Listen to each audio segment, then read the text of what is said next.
Hello, in this video I will show you how you can insert SD card to Redmi 15C. So first of all, take SIM eject tool which comes inside Redmi 15C box and put it inside this little hole over here.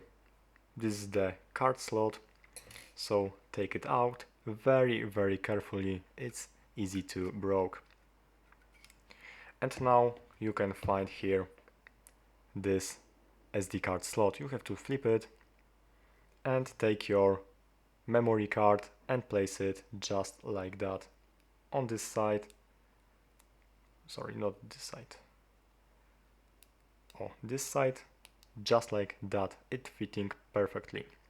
So now take your Redmi 15C again, flip it like that